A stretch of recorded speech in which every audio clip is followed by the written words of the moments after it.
corporación audiovisual. Es una bravuconada, está dirigida a asustar al personal, a asustar a todo el mundo y, digamos, eso se gradúa y se modula con la participación de Miquel Iceta y de Pedro Sánchez a cambio del apoyo político, ¿no? Tengamos en cuenta que la primera que dice que se va a intervenir TV3 es nada menos que la negociadora por parte del Partido Socialista en Moncloa, que era Carmen Calvo, ¿no? Que cayó muy bien, muy mal, porque fue portavoz de la coalición del 155. Yo creo que ha habido aquí una jugada de póker entre Moncloa y Generalitat. En esa jugada de póker al final parece que se va a resolver a través de la convocatoria de elecciones autonómicas por la base de la ley orgánica del régimen electoral general, es decir, la Constitución española.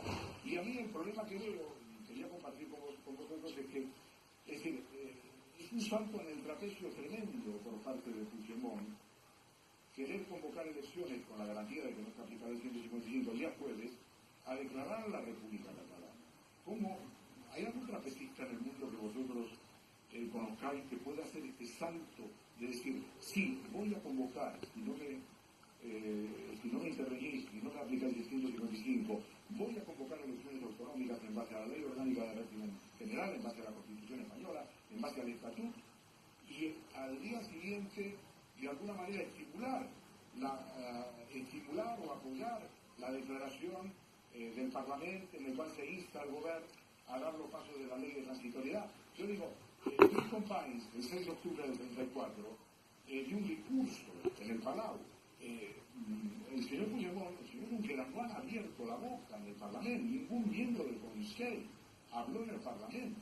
¿Cómo se puede proclamar o reivindicar la proclamación de una cosa tan importante sin dirigir un discurso?